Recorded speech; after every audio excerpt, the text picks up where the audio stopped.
Hey, hi there. I see some people are jumping in at the moment. Thank you for joining us tonight for a Novastar Prep webinar. We're going to give everyone a few moments to pop in and get situated, and then we'll dive right into the presentation. But I see a few people that just popped into our attendees list, so bear with us for a moment. We'll get started momentarily, and you'll get to hear our presentation from there and learn a little bit more about college admissions from one of our fantastic tutors and coaches here at the company. So yeah, just hang tight for a minute. We'll get started momentarily.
Okay, great. So I see some more people have started to fill in. So I want to be respectful of everyone's time tonight and get our webinar started right away. You're here tonight to join Novastar Prep and our presenter, Markia Smith, on College Admissions 101. So certainly it's an hour-long webinar, so there's much more to college admissions than what we'll cover tonight, but our hope is to give you a nice overview of what to expect, changes in admissions, the typical processes, things that might be different today, and certainly how Novastar Prep can be helpful to you throughout that journey, whether your child's a 9th grader, an 8th grader, an 11th grader, whatever it might be. All of this information will be helpful to anyone who's thinking about post-secondary education and next steps.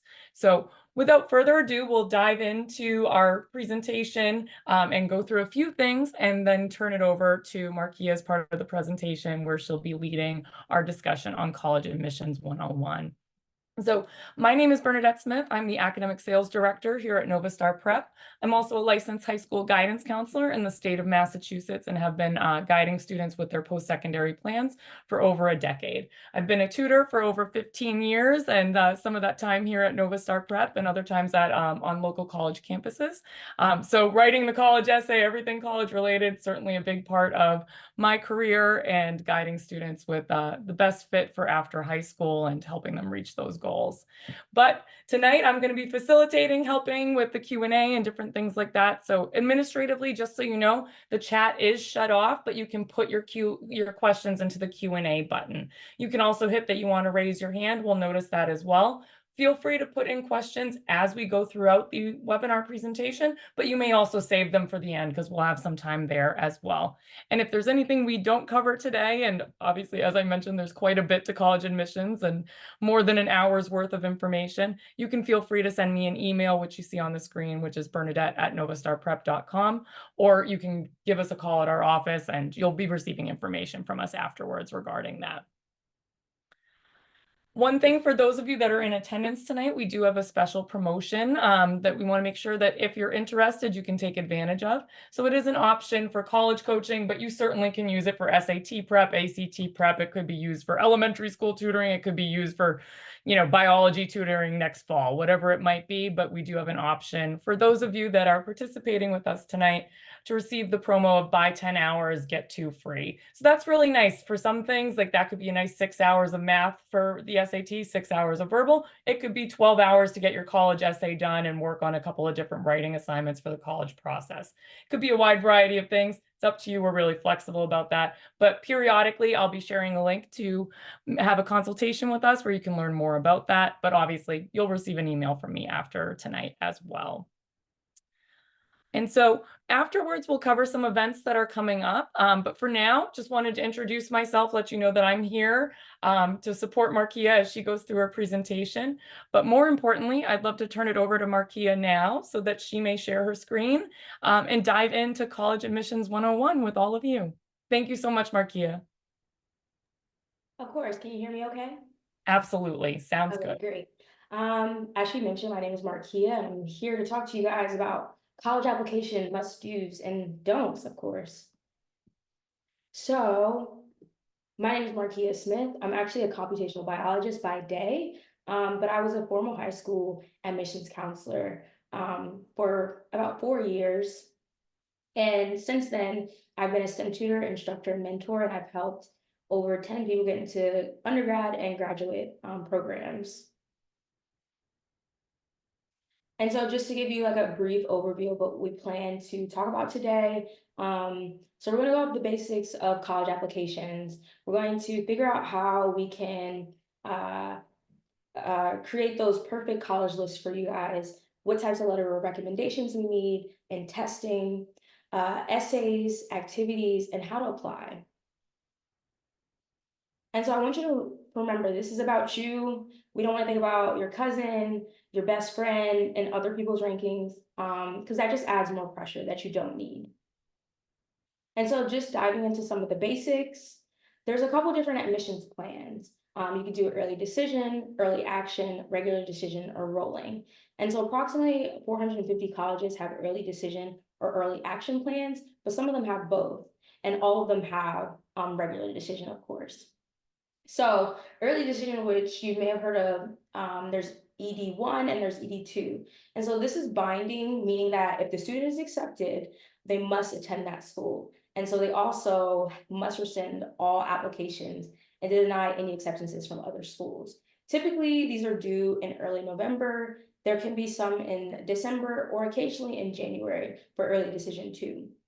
And so most of these students will find out from colleges by mid-December if they apply through this mode.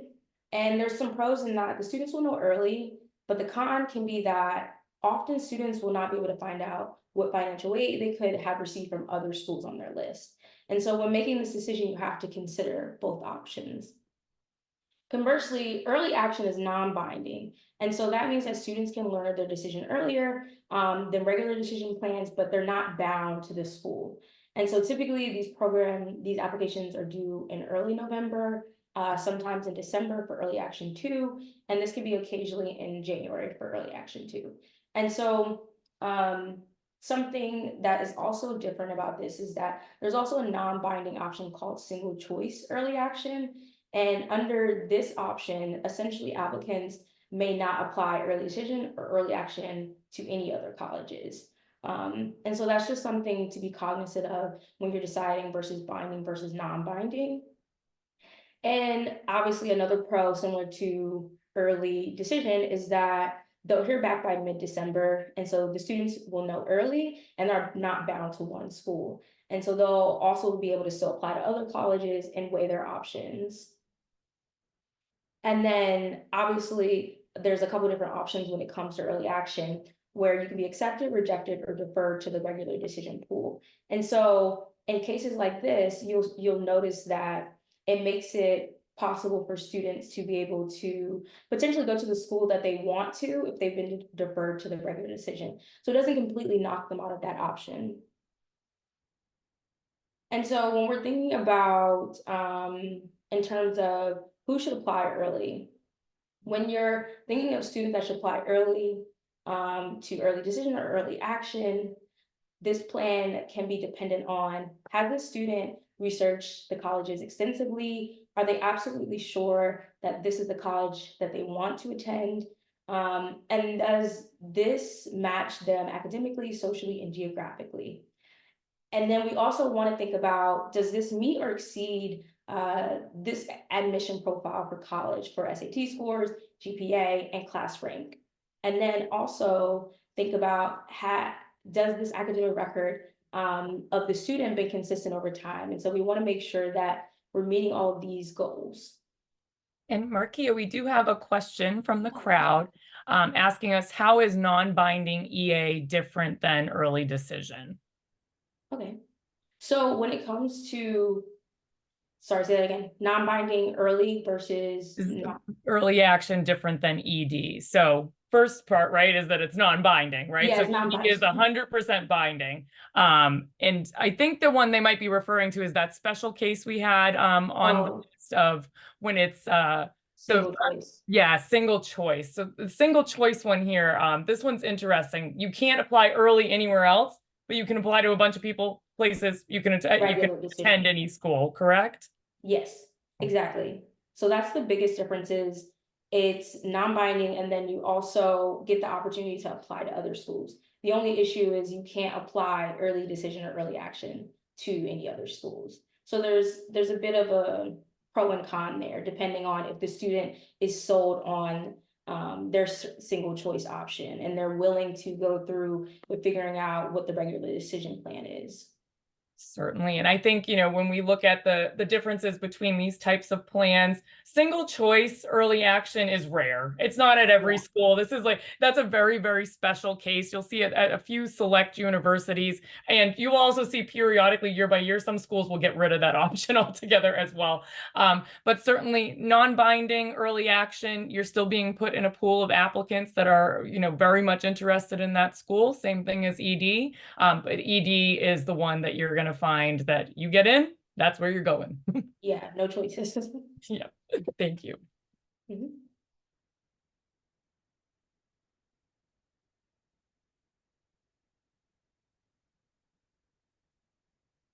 And then obviously there is the typical regular decision application, which is most often due in January 1st, but there can be some variances in there. I've seen like January 15th dates, but around that time, and the students will hear back typically in that spring time frame. Typically by April 1st, they'll know if they've been accepted, rejected, or waitlisted. And then from there, the students can choose to remain on the wait list or they can remove themselves ahead of that May 1st decision deadline. And this allows them to essentially make that decision by May 1st. And then there's also rolling admissions, which essentially allows students to submit their applications at any time. And this can have a pretty large time frame throughout the admission cycle, but there usually is this like final deadline that they have to have it submitted by. And then students are also admitted throughout this time frame. So typically students can expect to be given a decision between 4 to 6 weeks within this time frame. And it gives them an ability to kind of work through that admissions process. And then obviously like the most important, one of the most important parts is how do we develop this college list? And it can be a little overwhelming when we're first getting started, but there's kind of a layout that we typically like to follow, and that there's these series of questions that you want to consider when you're creating this list. And so typically we want to think about like what type of college or program are you even interested in attending or transferring to. And so this could be a 2-year, this could be a 4-year. You could be interested in public and private. You may even want to take a gap year depending on what you're interested in. And then obviously you want to consider, oh, do I want to live at home? Do I want to live on campus? Do I want to live off campus? Does the school even let you live off campus as a freshman? And then like, where do you want to be located? Is it important for you to be in your home state? Is it important for you to explore and kind of get outside your comfort zone? Do you want to be in a small town? Do you want to be in a city? Do you care how large the school is? Some examples are like there's a small, medium, and large. So an example of a larger school would be like Virginia Tech, but a smaller one would be Roanoke College. And then you can obviously have no preference depending, and maybe you just need to feel out the school itself and see how it feels to be at these different types of colleges or schools. And obviously one of the most important ones would be your major or minor, and figuring out, does the school have the major that I'm interested in? Does it have the programs that I'm interested in? Or if you're undecided, there's an option where you can select undeclared or undecided. And then taking it a step further, what career do I want in the long term after receiving this degree? Would I need a particular degree? Do I need like a licensure? Because teachers need licensures. Do I need a professional or graduate degree to do what I want to do? Do I want to go to med school? Do I want to be a social worker? So when you're building this list, you want to consider, yes, what college fits you, but also what's going to work for after you get your degree and what is the career that you want. And then another piece is you don't want to just go to a school that's just based on academics. You need some extracurricular activities.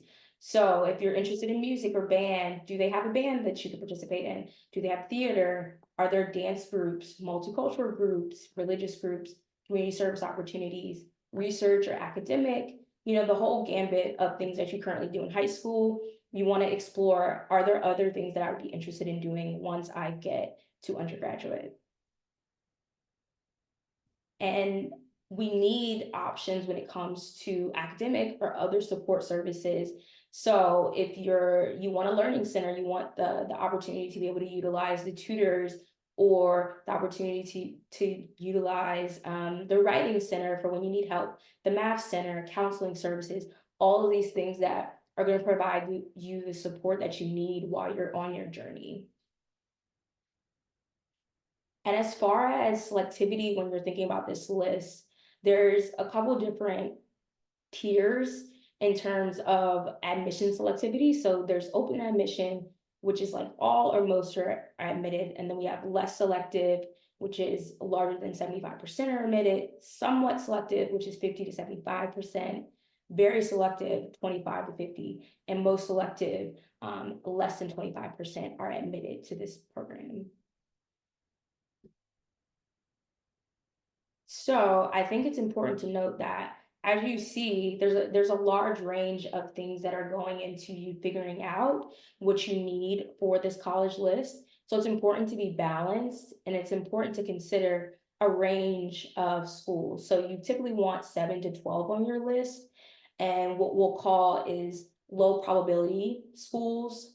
You need 4 to 6 that are your target schools, 2 to 3 that will be your high probability schools, and then a mix of private and public to provide that balance when you're applying. And so you're probably wondering, like, what's a low probability versus high probability school? So low probability, which you may have heard of as a REACH school as well, is where one's essentially your academic profile is on the lower end of their admission spectrum. And it's not likely that you'll get in, but you want to reach for the stars and you want to try to see if you can get in. And so the other side of this spectrum is target. So that's basically where you're pretty much in the middle when it comes to the GPA and the test scores and the other admissions credentials that the school will look at. And so you have a pretty decent chance, but there's no guarantees. And then there's the high probability, which you may have heard called safety schools. And so this one is where you're basically guaranteed. Your GPA and your test scores, your credentials match up even higher than the typical admitted student. And so you want to have a range of these options on your college list. And for example, we have UMass Amherst here, where you want to set up your table where you have like the name of the school, the deadline, selectivity, or the GPA 8 average and range. I like to have both just in case. And then also the SAT/ACT range. And since some schools are not requiring SAT, ACT ranges, you may want to consider noting, oh, this school doesn't require that, this school does. And then also a list of the programs or majors that you would be interested in. And also a notes category. And Marquis, if I can just add one thing there Yeah. too, an important thing. So we get a lot of questions from parents, maybe some in the audience today that we've spoken to in the past about, should I still take the SAT or the ACT if a lot of my schools are optional, right? And the real answer, the true answer is yes, right? Because one, you never know if you're going to add a school to your list that absolutely requires it. You could fall in love with a school in 2 months and it's on your list and there you go. But the other piece is too, is we have seen that there's a submitter advantage.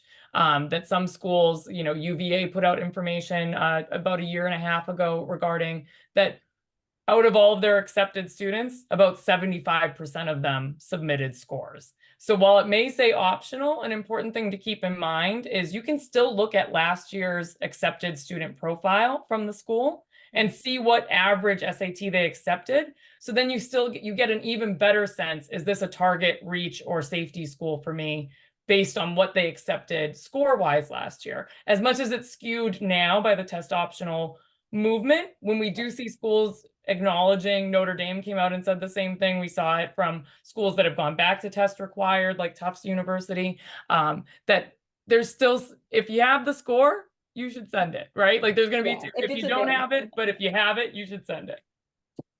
Yeah, I agree. I definitely think it's worth it if you are willing to sit and you're a good test taker, but I wouldn't recommend it. I wouldn't recommend sending it because you do have the option to send it if you don't do as well. Right. I think that that can actually hurt your application. Correct. Totally. Thank you. Of course. So as we mentioned, it's important to assess the college list and having that balance of reach, target, and safety schools. And as we just kind of mentioned, we just kind of touched on this, but yeah, thinking about if the school is test optional, you still want to consider whether or not this is the best fit for you based on the scores. And then obviously one of the most important parts outside of like your academic profile is the recommendations that you get. So typically you want to ask for your recommendations before the end of junior year. You want the teacher to be aware of these noted deadlines according to what the requirements are for the school that you're applying to. If you're asking in the fall, you need to ask right away, share your deadlines, schools, plans, and if you finish your essays, that could also be beneficial for your recommender because it gives them a good sense of why this student is interested in applying. And it also helps them write a better recommendation. And the whole point is you want your recommendation to stand out. So you want to make sure you get all your ducks in a row and you figure out how many applications the school will require and what subjects you think would give you, what subject teachers would give you really good recommendations. So you want to ask your junior teachers, like I mentioned, and from 2 different subjects if possible. And obviously you'll need one at least from your school counselor. And if you're a senior and you happen to ask a senior teacher, you want to try to make sure that you've had that teacher at least in one other class or in some other capacity. Like, oh, maybe you participated with them on Science Olympiad, then that would be a really good recommendation for you, or some other extracurricular that they can really speak to your aptitude. And then you have the SAT, you have the ACT. And so if you're deciding to take that, then it's better to take it essentially after you're coming off your sophomore year before junior year. And that gives you the opportunity to take the test, see how you do, and then it gives you an opportunity to take it again. We always recommend taking it at least twice to see if your score can increase. And then that gives you the option to super score essentially. And then when you're thinking about taking these tests, you always want to prep early and often, even if you're thinking of doing the test optional schools on your list. So something interesting that the SAT is doing now is that they are entirely digital and they have a method called adaptive scoring. And so essentially what adaptive scoring does is it adjusts to each applicant's ability level based on how they answer the questions. And you're like, what does that even mean? So essentially, after the students have completed one module, the test knows how they performed on it. And so then what they can do is the test adapts to the student's performance by either sending the student to a higher, which is harder, or a lower second module. And so they believe that essentially this adaptive scoring method allows them to test your knowledge as a student more accurately. And so the idea is that your score will reflect your achievement and skills based on your answers rather than it being beholden to everyone's. And then students with documented disabilities can request a paper-based test if necessary. And on the right-hand side, we've listed some of the upcoming test dates. I think something that's important to notice about like the adaptive scoring is that I think that it adds this component for the students where it's much faster for them. So those who aren't as good of test takers have the time to do well, and it allows them to also be just graded based on them. So that's pretty great. The ACT, on the other hand, they can choose to take it either by paper or they can take it virtually still.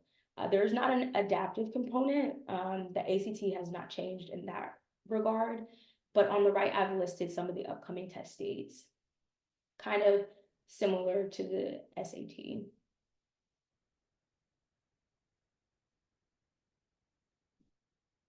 And so Novastar has some upcoming mock tests and boot camp opportunities for ACT and SAT. I mean ACT. And we have one on May 11th, June 15th, July 13th, and August 10th for SAT. And then we have June 22nd and August 17th for ACT. And we have a couple, we have this SAT boot camp coming up from June 22nd to June 23rd, and another one July 20th to 21st. We also have a SAT summer class that runs from July 30th to August 16th on Tuesdays and Thursdays from 10 a.m. to 12 p.m. So those are some other options in case you want to get your students on the ball rolling and doing some of these prep for these ones. And I'm sure Bernadette will send these out to you so you know when they'll be. Absolutely. And I'll remove the May 11th. Totally forgot to take that one off. That's on me. Already happened. But certainly I'll send out all of these dates to everyone. And then if none of these dates work for you, we also can set it up so that you can take an SAT mock test or ACT mock test at your convenience as well. So thank you. Yeah, of course. Super handy. And one of the most important parts of getting the admissions counselors to kind of know who you are or the committee is the Common App essay and your personal statements or the supplemental essays that you'll do. So there's a few different prompts that the Common Application essay includes, but you only have to write one. So that's what's great is that you can pretty much pick the prompt that calls to you, I like to say, because you don't want to pick a prompt that you wouldn't feel confident writing on. So it's better that you pick a topic that you know you're going to do well and you know that calls to you and will allow you to kind of flex not only your academic muscles, but your creative muscles and sharing who you are as a person. Because the committee cares just as much about how you are as a person on like this statement. And one example, I'll just read one for you guys. So one that they love is share an essay on any topic of your choice. It could be one you've already written, one that responds to a different prompt, or one of your own design.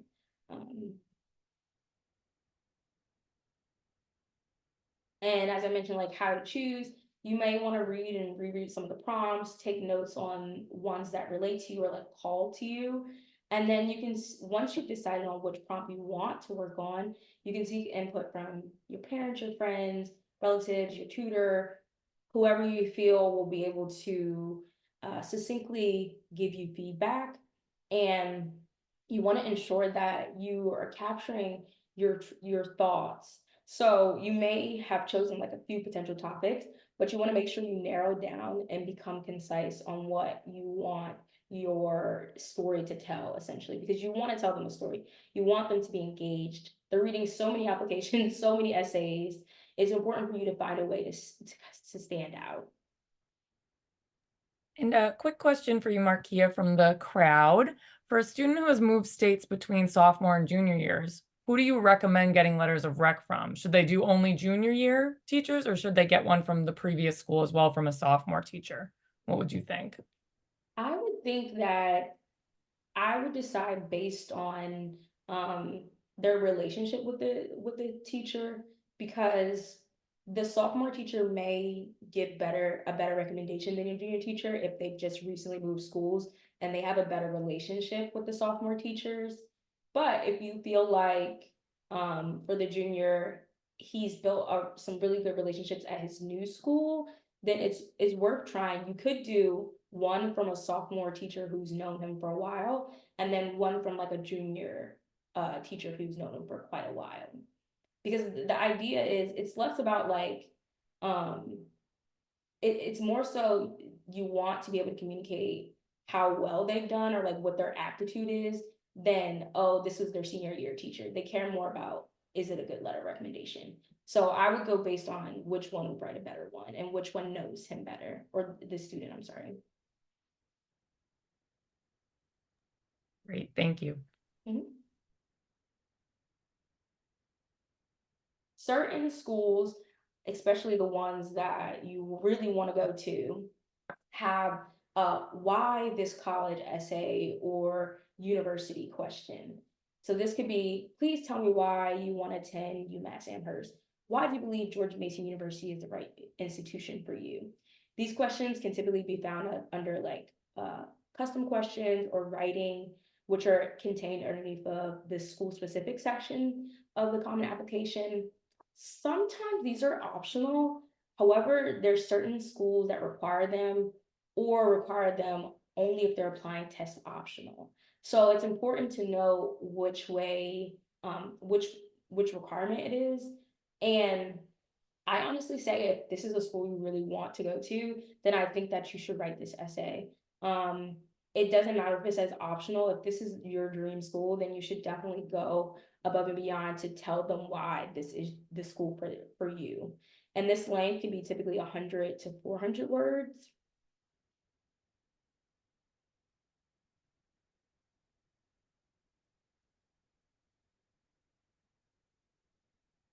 And so as I mentioned, I believe if you really want to go to the school, then you should do the optional essay. And so this is where it's actually located. If you were to log into the Common App, it would say applicant, and then it would be under the UMass, University of Massachusetts Amherst section. So it would have like the college information, and then the question would essentially be where this why us may be located. And so for this one, it's 100 words max.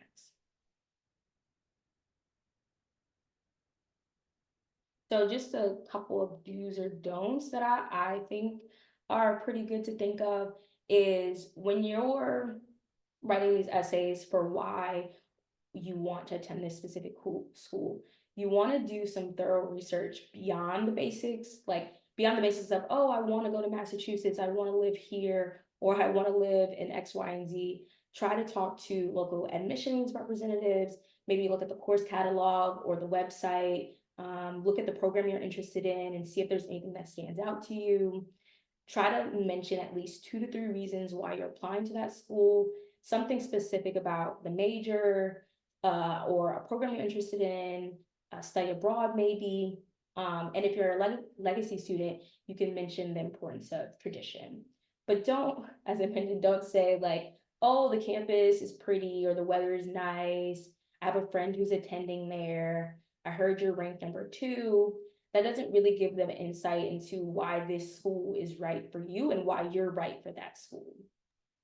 Yeah, Marquis, I always say to my students, and I saw you smile at that point to the pretty one, like, we don't have to tell colleges they're pretty. They hire landscapers. They know, Yeah. right? Like they all paid for it, but that's what they know. Or they know that they're ranked number 12 for psychology. They already are aware of that. So they're looking for you to show, and I know you're going to dive into this slide, but that's like the big thing that when Marquis and I are working with students, right, on essays like this, it's really about you and why you want to be there. They already know why they're awesome. They have marketing teams, right? So they know. Yeah, they want to know why you're awesome. They want to know why this program or major of interest really is for you and what you add to their program. How can you contribute to campus community? How can you contribute to campus culture?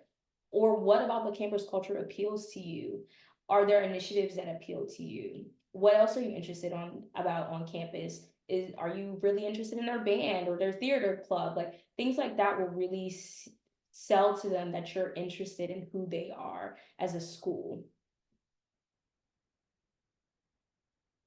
And another part is that some schools will have some supplemental writing outside of the main personal statements. So you'll want to plan accordingly so you have time to write all these. And you'll want to think about how you can think about these essays, but also because some of the schools don't update them until August 1st, you won't be able to brainstorm until really then. But if you look back in the old Common App and kind of get a feel for the types of questions they ask, you may kind of get a feeling for what is to come, essentially. Right. A lot of schools will hold off until August 1st. Some schools will keep the same question for 15 years. Yeah. We've all had that horror story with a student where they wrote a fantastic essay and then on August 1st that question disappears. So that would just be for the supplemental things. Common App has said officially the essays are the exact same as last year for the Common App essays. So that's where you just got to be careful. You can always go in and fill in certain information, but don't spin your wheels too much on a question that might evaporate by August 1st. Because that can be pretty frustrating.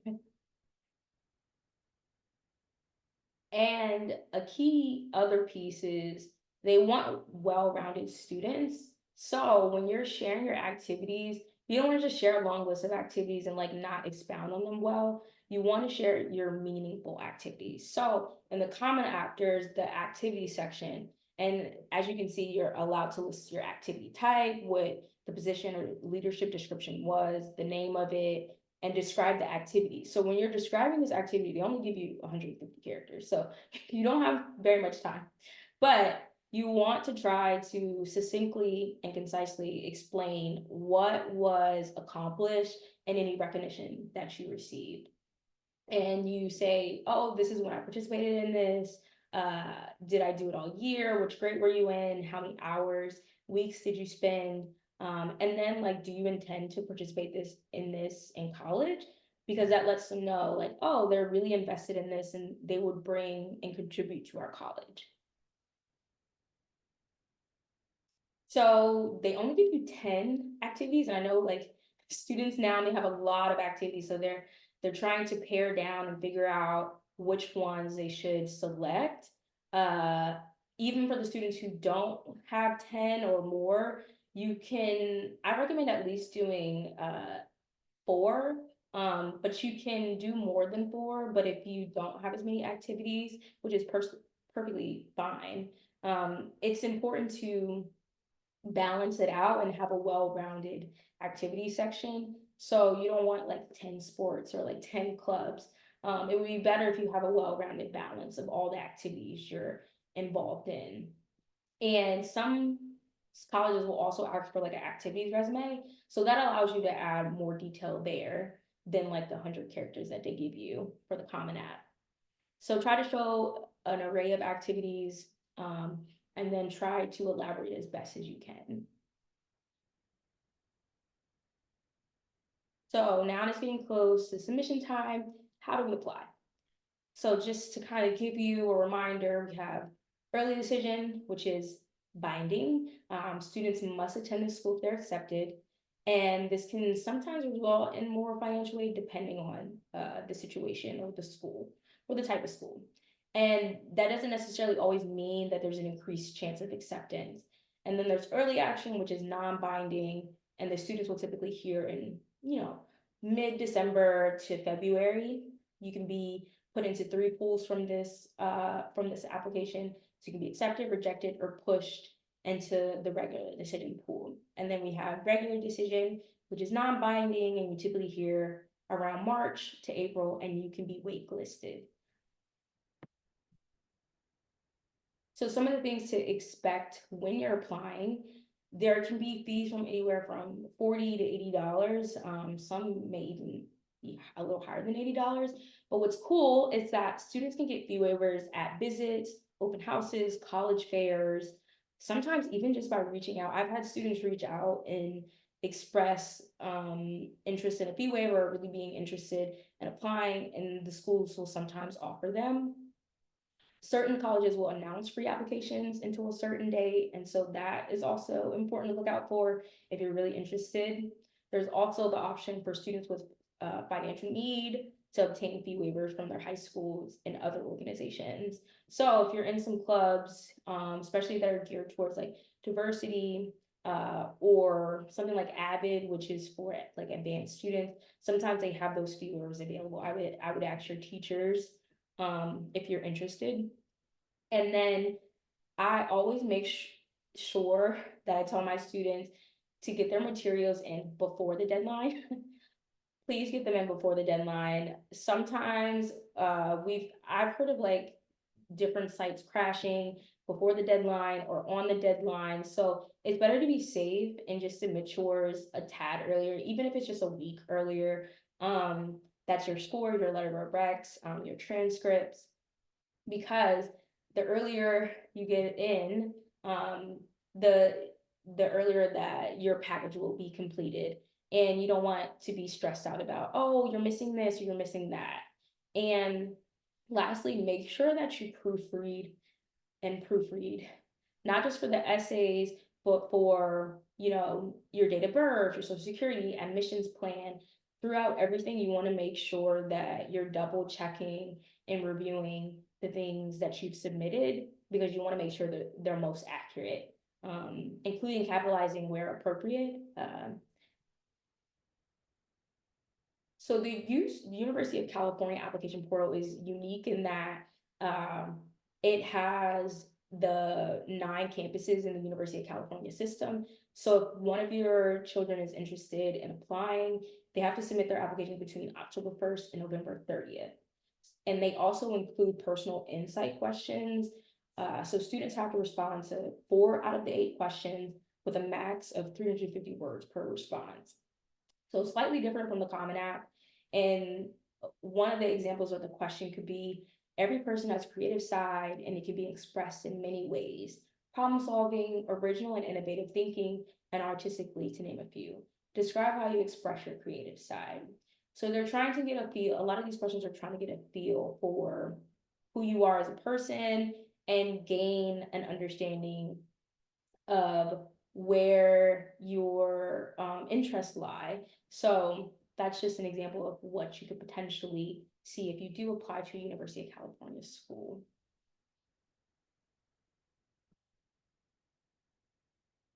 So now we've applied. After applying, typically the students will receive a confirmation email from the portal that they applied to, whether that's Common App or they've applied directly through the school. They'll also receive a confirmation email from the college themselves. So what I always honestly tell my students is that sometimes what I like to do is create folders. And so I'll create a like confirmation folder or school folders in my email. And to make sure that all the schools have received them, sometimes I just drag and drop like those emails to that folder so I can keep track of the ones who have received them. And in the same vein, it allows me to keep a folder. It allows them to like organize all the schools they've applied to. So students will then receive like login information from the school for an application status portal, and they can monitor the status of their application. And so I often tell my students to bookmark that on their bookmark in their Safari or whatever internet browser they use. And then they can just have a folder of all the bookmarks of all the school for the application portal, so they can be able to check the status.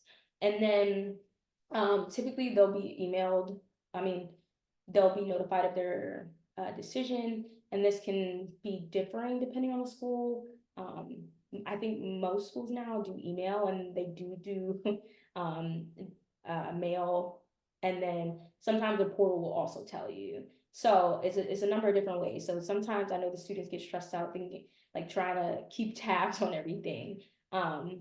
But they'll be notified regardless of whatever the decision is. And so over time, and this depends on the financial aid situation, students can also receive award letters. Sometimes they'll send it in the mail, and sometimes they'll send it through email, or even in the portal, they'll notify them like, oh, you received this scholarship, or you've received this award for X, Y, and Z because of X, Y, and Z. So it's also important you tell your students to look out for those types of emails, because, you know, we like financial aid and any help is great. So So what we like to do is create essentially a basic college application checklist where you have your student write down what they'll need for this application season, and they can go through and check off things, and that kind of keeps them on track for how how much they need to do and what they need to do at this moment. And I'll have my students like write it in their Google Calendar, um, or some other calendar that they use consistently, maybe their phone calendar.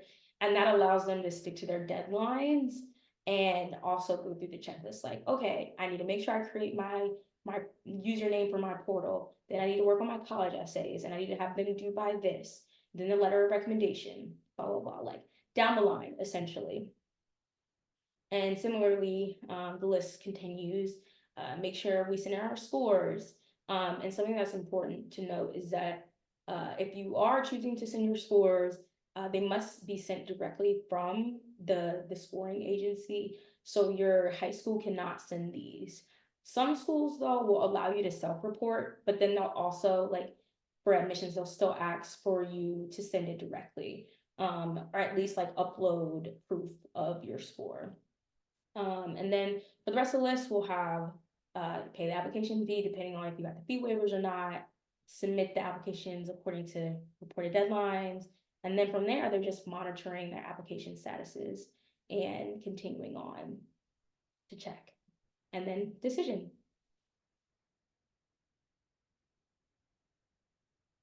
So I really appreciate you guys listening in. And if you have any questions, we'll open the floor for questions.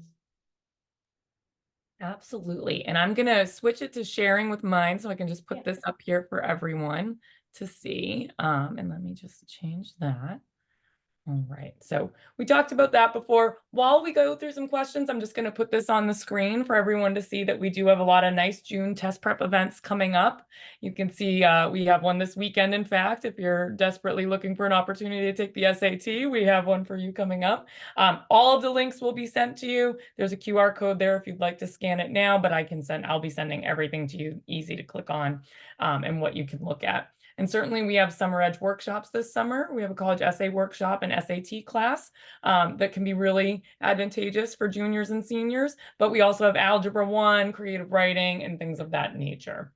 Let me take a peek at the questions. Okay, do you recommend using a high school or personal email from a parent here? Personal. There are some schools that block incoming emails coming to students, and then they won't receive certain things from their colleges that they're applying to. So the colleges will get bounce back emails. This happens to us. For example, some students will register with us for a digital SAT and they use their school email address. And because of the parameters that the school's IT department put on, they will bounce. So yes, personal email, but a very professional sounding personal email. I've had many a student try to apply with questionable email addresses that, certainly, we can't all get the first Gmail address ever of the name that we wanted. Marky and I both have the last name Smith, not the easiest in the world to get a unique one for. But certainly if they don't have one that you feel is appropriate, create a new Gmail account and have the emails forwarded to the account that they do use. Because, admissions reps do pay attention to that. I mean, I've had some ones that I can't say out loud here, frankly, that I was surprised kids were actually going to put on their application. So that would be my suggestion. And then let me kick this one to you, Markia, as well. So what steps should students take when applying for international schools, such as in Europe? So for international schools, it's pretty similar in the grand scheme of things, in terms of just you want to figure out what schools you want to go to when you're developing this list, but you also want to figure out what the requirements are. So their requirements are going to be slightly different because of the way that the school systems are set up in Europe.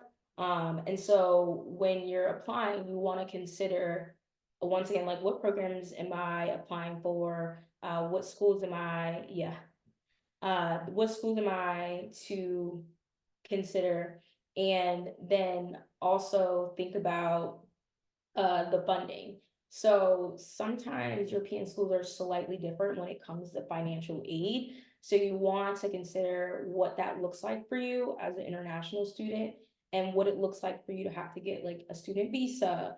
Do they just automatically give it to you? Do you have to apply? Like there's certain things like that that you want to consider when you're considering a European school.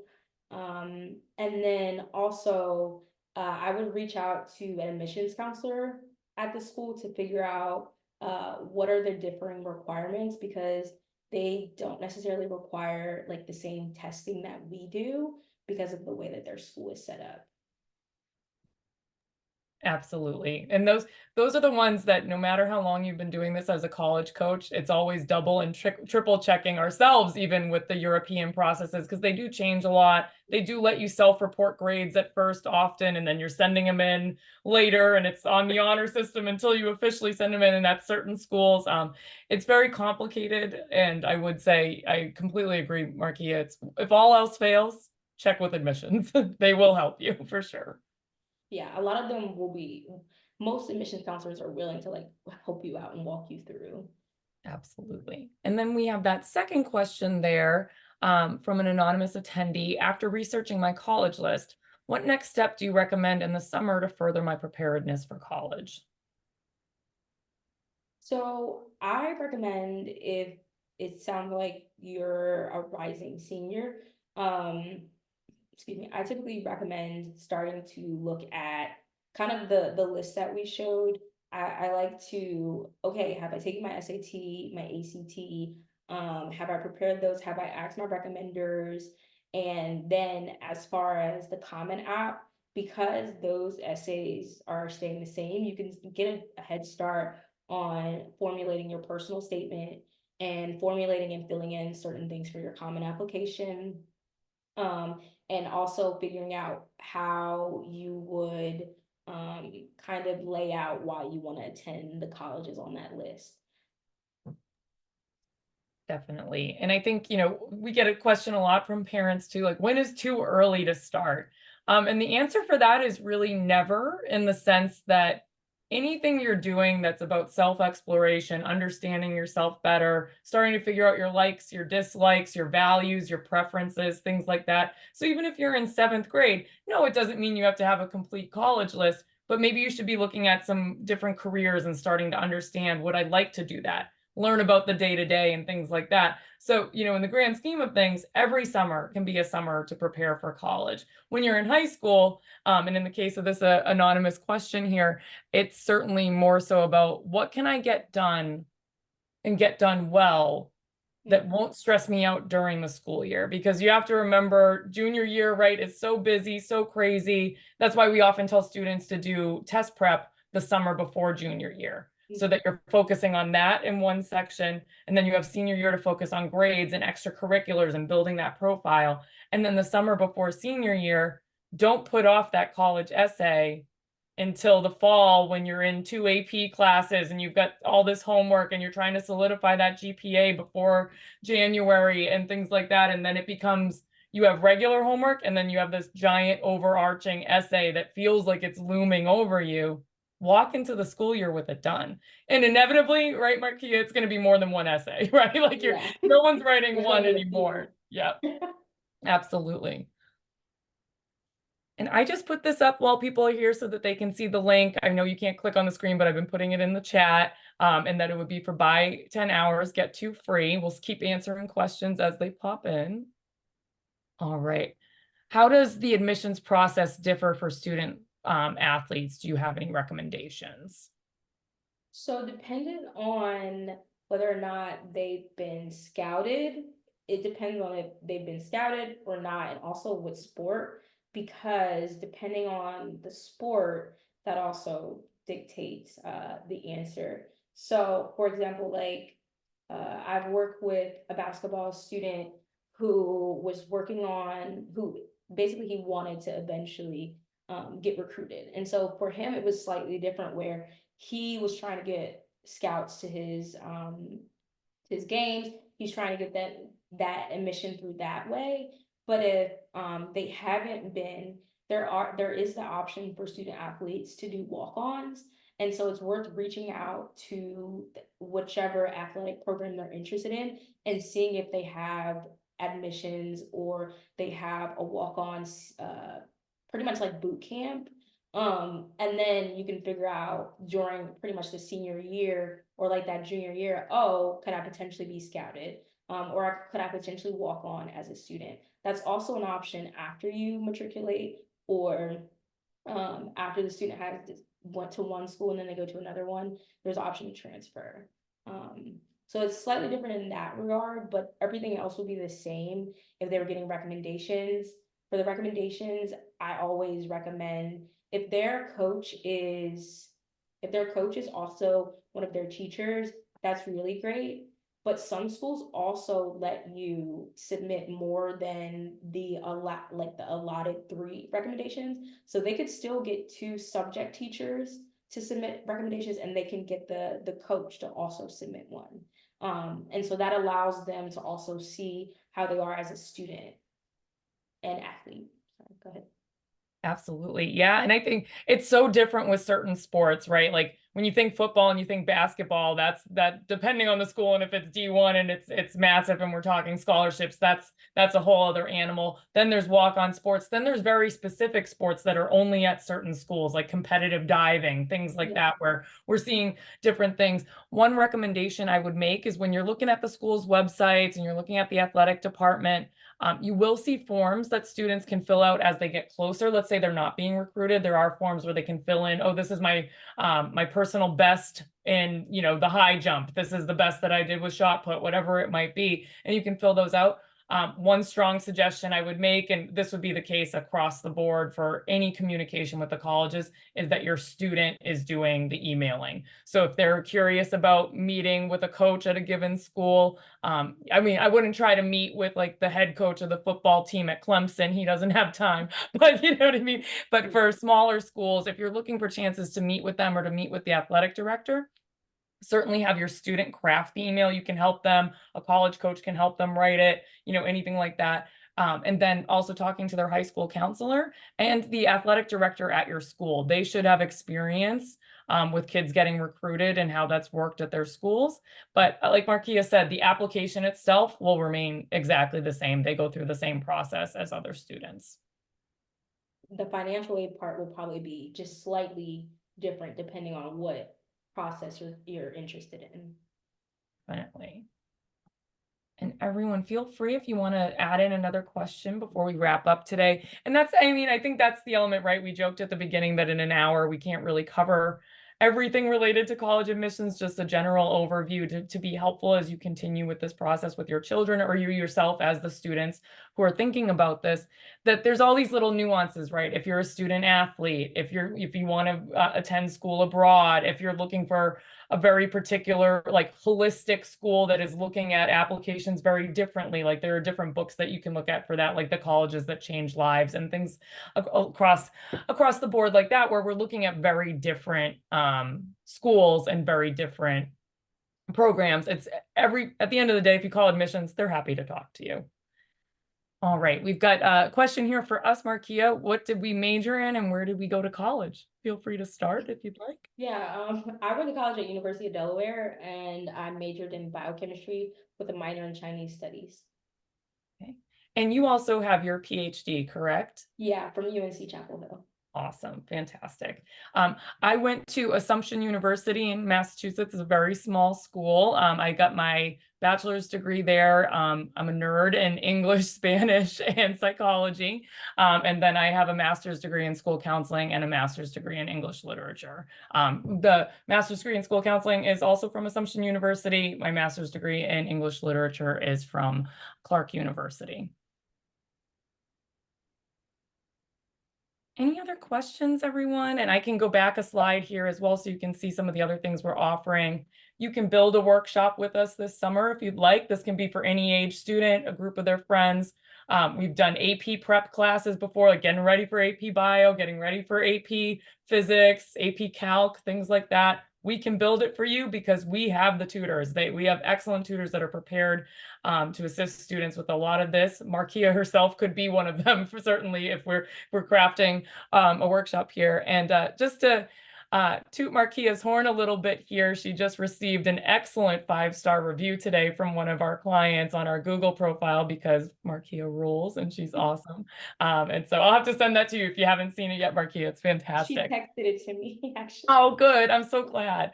But certainly, like, we can build anything that you need because we have the talent and the experience on our team of tutors. So please let us know if you're looking for anything there, specifically for juniors and seniors, but any age, if you're interested, you can talk to us about it. We do have a college essay workshop coming up at the end of July. We do have some interest in running a second one in August if individuals are interested in that. And you could reach out to me at Bernadette@novastarprep.com. If you're interested in an early August date for that because you can't make this, let me know. We have some others interested. We can recreate the class.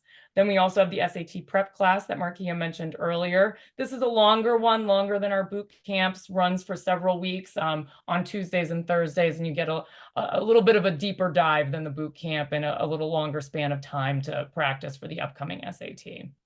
And certainly this information is all here for you. I'll be getting it to you.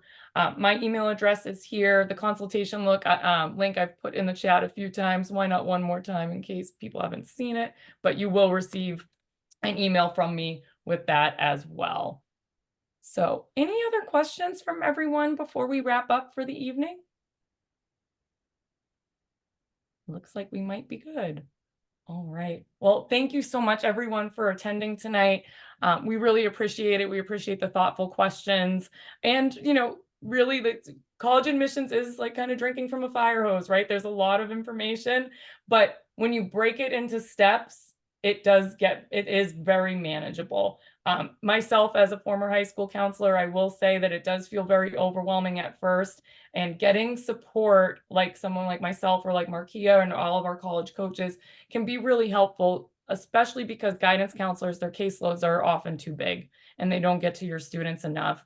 I had the experience of, in the first school I worked at, I had 60 students on my caseload, so only 20 of them were seniors. I feel like I did the best college counseling work I've ever done in my life in that setting because I had such a relationship with them. Then I went to a very big, very nice public high school in Massachusetts, and I had to deal with 330 kids on my caseload. And then sometimes you're just sending quick emails, and it's not the counselor's fault, but if you really want to get that support for your students, I would consider a college coach because they're going to be overrun and you're not going to get necessarily enough time one-on-one with them for the kind of support you might need. All right. Anything to end with, Markia? Anything left? Nope. All We right. really appreciate you guys attending, and feel free to reach out if you have any questions. All right, perfect. Thank you all. You'll receive a recording of this. And Markia, thank you so much. When I hit end, I'm saying goodbye to you as well, but I'll be following up with you with an email. Everyone have a great night, and thank you for coming.